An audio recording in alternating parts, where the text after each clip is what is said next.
मृदा, नदी आणि तलाव अशा ठिकाणी प्लास्टर ऑफ पॅरिसच्या मूर्तीचं विसर्जन केल्यानं पाण्याचं प्रदूषण होतं। त्याचा फटका पाण्यातील जीवांसोबत अन्न साखळीला बसतो।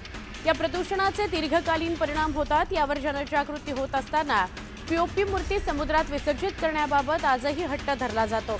अशा मूर्ती समुद्रात विसर्जित केल्यानं गणपती बाप्पा प्रसन्न होतो का, याचं उत्तर सगळ्यांना ठाऊक आहे। तरीही विसर्जनाच्या दिवशी कृत्रिम तलावांकडे पाठ फिरवून अनेक जण समुद्रात पीओपी मूर्ती विसर्जित करण्याचा आग्रह धरतात।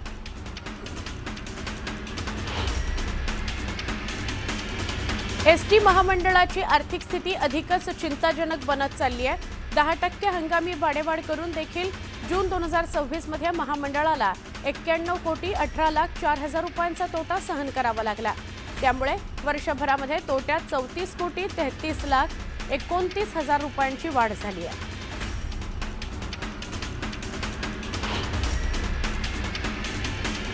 बँक खातं उघडणं, म्युच्युअल फंडात गुंतवणूक करणं, विमा घेणं आणि कर्जाकरता अर्ज करणं, प्रत्येक वेळी आधार, पान आणि इतर कागदपत्र देऊन केवायसी करण्याचा त्रास अनेकांना सहन करावा लागतो। पण CKYC क्रमांक असल्यास ही प्रक्रिया अधिक सोपी होणार आहे। एकदा CKYC नोंदणी पूर्ण झाली की अनेक सेवांकरता पुन्हा KYC कागदपत्र सादर करण्याची गरज राहत नाही। केवळ अपशब्दांचा वापर, शिवीगाळ किंवा आक्षेपार्ह शब्दांचा उच्चार करणे म्हणजे अश्लीलता ठरत नाही, असा महत्त्वाचा निर्वाळा सर्वोच्च न्यायालयाने दिला आहे। भाषा कितीही गणेश मूर्ती तयार करण्याकरता लागणाऱ्या कच्च्या मालाच्या किमती 25 ते 30% वाढल्या आहेत। शिवाय वाहतूक खर्चासह कारागिरांच्या मजुरीमध्येही वाढ झाली आहे। त्यामुळे यंदाच्या गणेशोत्सवावर महागाईचं विघ्न आहे। वाढलेल्या किमतीमुळे बाप्पाची मूर्ती खरेदी करण्याकरता गणेश भक्तांना जादा पैसे मोजावे लागणार आहेत। मर्यादित बजेटमध्ये वाढत्या खर्चाचा ताळमेळ घालताना सार्वजनिक गणेशोत्सव मंडळांची मोठी कसरत होणार आहे।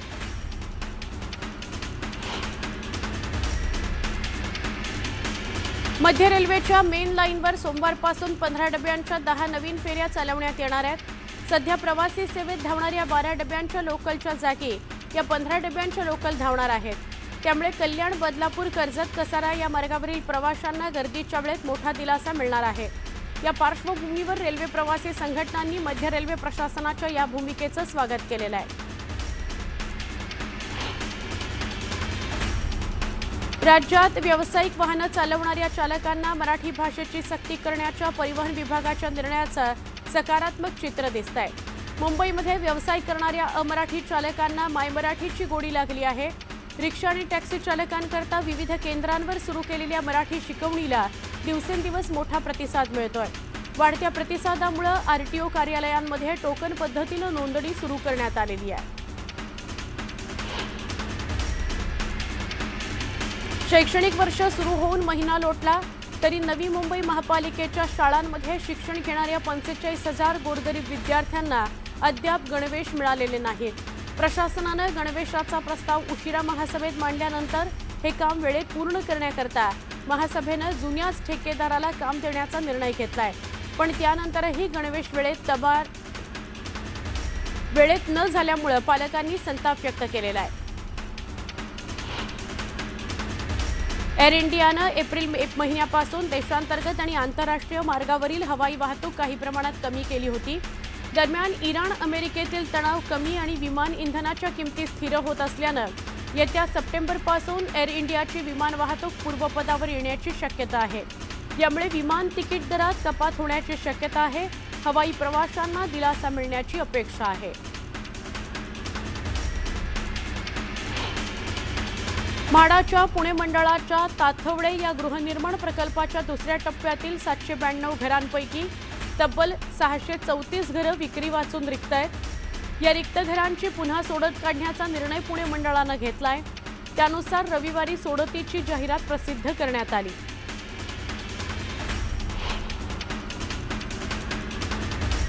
केंद्रीय ग्राहक संरक्षण प्राधिकरणानं स्पाइसजेटच्या ऑनलाईन तिकीट बुकिंग प्रक्रियेमध्ये प्रवाशांची फसवणूक करणाऱ्या डार्क पॅटर्न्सच्या वापराबद्दल 1 लाख रुपयांचा दंड ठोठावला आहे। याशिवाय आधीच्या वेगवेगळ्या ग्राहक तक्रार प्रकरणांमध्ये कंपनीला विविध दंडात्मक रकमेची नुकसान भरपाई देण्याचे आदेश दिले गेले आहेत। धारावी पुनर्विकास प्रकल्पामध्ये सध्या सुरू असलेल्या सर्वेक्षणाच्या ताज्या आकडेवारीनुसार 91,000 झोपड्यांचं प्रत्यक्ष सर्वेक्षण पूर्ण झालं। धारावीत सुमारे 1.25 लाख इतक्या झोपड्या असल्याचं सूत्रांनी सांगितलंय। यापैकी बहुतांश सगळ्याच घरांचं भौतिकदृष्ट्या मॅपिंग पूर्ण करण्यात आलेलं असून या झोपड्यांना विशिष्ट ओळख क्रमांक देण्यात आलेला आहे। सणासुदीच्या तोंडावर सर्वसामान्यांच्या स्वयंपाकघरातील गोडवा महागला। साखरेच्या दरात पुन्हा एकदा मोठी वाढ झाली। गेल्या महिन्याभरामध्ये घाऊक बाजारात क्विंटल मागे तब्बल 600 रुपयांची उसळी घेण्यात आली आहे। त्याचा थेट परिणाम किरकोळ बाजारावर दिसला। किरकोळ बाजारात गेल्या आठवड्यामध्ये 45 ते 46 रुपये असलेला किलोचा दर आता 50 रुपयांपर्यंत पोहोचला आहे।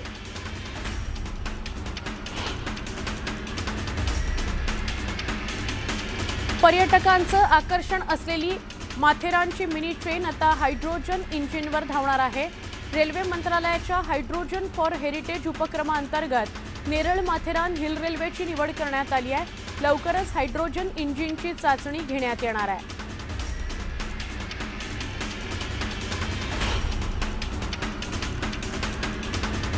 धारावी पुनर्विकास प्रकल्पाकरता मुलुंड डम्पिंग ग्राउंडमधील आणखी 15 एकर जागा कास्टिंग यार्डसाठी देण्यात आली आहे। ही जागा 5 वर्षांच्या भाडेतत्वावर देण्यात आली असून त्याकरता सुमारे 98 कोटी रुपयांचं भूभाडं निश्चित करण्यात आलेलं आहे। मुंबईतील साकीनाका मॅनहोल दुर्घटनेला 15 दिवस उलटूनही पालिकेचा उच्चस्तरीय चौकशी अहवाल अद्याप जाहीर झालेला नाही। या दुर्घटनेमध्ये एका व्यक्तीचा मृत्यू झाला होता। अहवाल रखडल्यानं प्रशासनाच्या कार्यपद्धतीवर प्रश्नचिन्ह उपस्थित होतं। मुंबईत गेल्या महिन्याभरामध्ये पावसामुळे 902 झाडं उन्मळून पडली तर 1251 फांद्या तुटून पडल्याची माहिती महापालिकेने दिली। सार्वजनिक आणि खासगी दोन्ही क्षेत्रांमध्ये मोठ्या प्रमाणावर झाडं पडल्यानं झाडांच्या छाटणी आणि देखभालीवर प्रश्नचिन्ह उपस्थित होत आहे।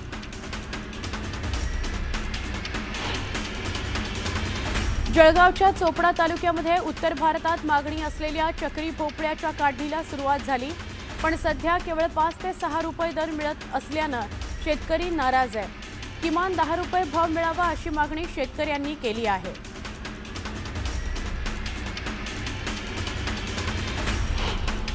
रत्नागिरी जिल्हा मध्यवर्ती सहकारी बँकेतल्या कथित भ्रष्टाचाराच्या आरोपांमुळे सहकार क्षेत्रात खळबळ उडाली आहे। मोठी बातमी रत्नागिरी जिल्हा मध्यवर्ती सहकारी बँकेसंदर्भातली। या बँकेत कथित भ्रष्टाचाराचा आरोप झालाय, त्यामुळे सहकार क्षेत्रात खळबळ उडाली आहे। शिवसेनेचे नेते रामदास कदम यांनी मुख्यमंत्री आणि दोन्ही उपमुख्यमंत्री आणि सहकार आयुक्तांकडे या संदर्भातली लेखी तक्रार केली आहे आणि संपूर्ण प्रकरणाच्या चौकशीची मागणी केली आहे। कर्मचारी भरती, बोगस सोने तारण कर्ज या व्यवहारांसह 11 गंभीर मुद्द्यांवर त्यांनी आरोप केल्याचा दावा आहे।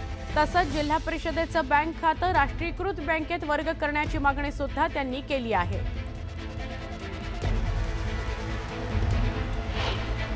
ही अनुक्रमणिका आहे। असे 11 प्रकरणंही या सगळ्या प्रकरणाची चौकशी व्हावी। आपला भविष्यत्व सोडून साखर कारखान्यांना देखील 250 कोटी रुपये दिलेले आहेत। काय संबंध तुमचा? काय संबंध? जिल्ह्याची बँक नाही, टोटल सगळा मनमानी कारभार। मुंबईला पाणी पुरवठा करणाऱ्या 7ही धरणांमधील एकूण पाणीसाठा हा 52% गेलाय।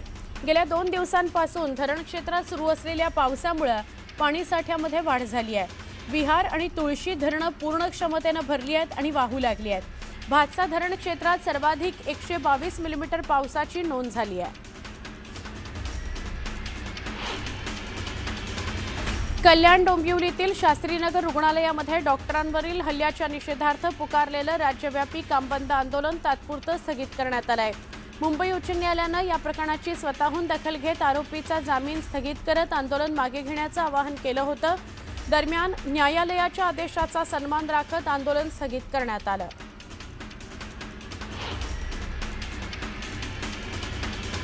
जे महानगर रक्तपेढीमध्ये वर्षाला होणारं रक्तसंकलन रक्त वितरण आणि प्रत्यक्षात करण्यात आलेल्या जमा खर्चाच्या नोंदी याचा ताळमेळ मांडला। या रक्तपेढीत रक्त विक्रीतून कोट्यवधी रुपयांचा आर्थिक गैरव्यवहार झाल्याची शक्यता वर्तवण्यात येते।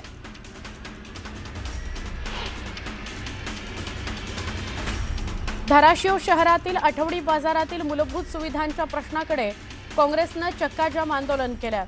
अस्वच्छ पाणी, शौचालयांसह विविध समस्यांवर नगर परिषद प्रशासनाचा निषेध करण्यात आला।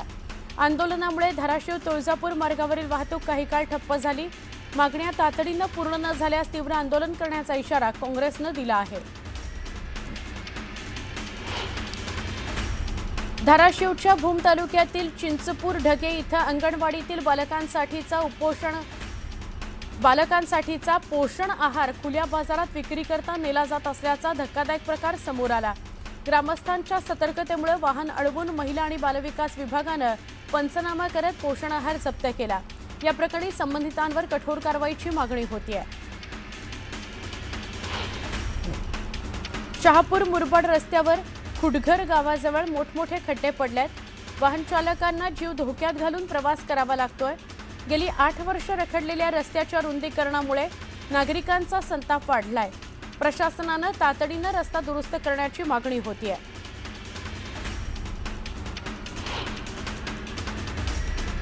यवतमाळ जिल्ह्यात पावसानं दडी मारल्यानं शेतकरी चिंतातूर आहे। यावेळी नागरिकांनी धोंडीवर पाणी अर्पण करत पूजा केली। तातडीनं चांगला पाऊस पडावा अशी प्रार्थना केली।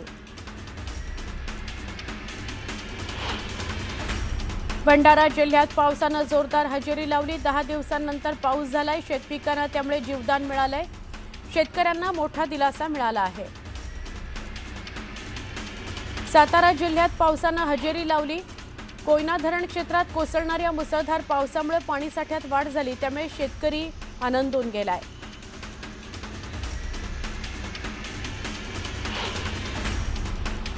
शहापूर तालुक्यातही पावसानं जोरदार हजेरी लावली। पावसामुळे सखल भागात पाणी साचलं। दरम्यान शेतकऱ्यांना मात्र मोठा दिलासा मिळालाय। भात लागवडीला वेग आलाय। कोकणात पावसानं दमदार हजेरी लावली। यामुळे आंबोली पुन्हा एकदा धोक्याची चादर आंबोलीत पसरली आहे। धबधबे आणि हिरवाईनं नटलेला घाट यामुळे आंबोलीचं निसर्ग सौंदर्य बहरून आलंय। दरम्यान वाहनधारकांना काळजी घेण्याचं आवाहन करण्यात आलंय।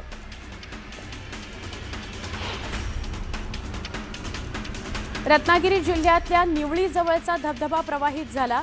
शेकडो फुटांवरून फेसाळत कोसळणारा हा धबधबा पाहण्याकरता पर्यटक गर्दी करतायत। गर्द हिरवाईनं नटलेल्या डोंगर रांगांमधून हा धबधबा कोसळताना दिसतोय।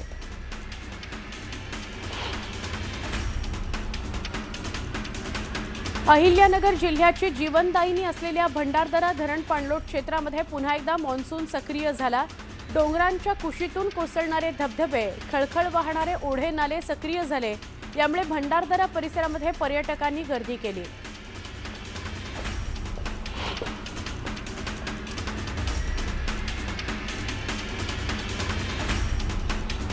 आषाढी वारीमध्ये पंढरपुरात येणाऱ्या लाखो भाविकांना चंद्रभागेचं पवित्र स्नान व्हावं याकरता आता वीर आणि उजनी धरणातून पाणी सोडण्यात आलंय। हे पाणी पंढरपुरातील चंद्रभागा अर्थात भीमा नदीच्या पात्रात येऊन पोहोचलंय। मागील 10 दिवसांपूर्वी झालेल्या पुणे जिल्ह्यातील पावसामुळे मोठ्या प्रमाणावर विसर्ग वीर आणि उजनी धरणामध्ये आला। याचाच परिणाम म्हणून आता पंढरपूरच्या चंद्रभागेच्या पात्रामध्ये नदीचं पाणी पोहोचलं आहे। वारकऱ्यांना एकादशीच्या स्नानाची चिंता आता मिटली आहे।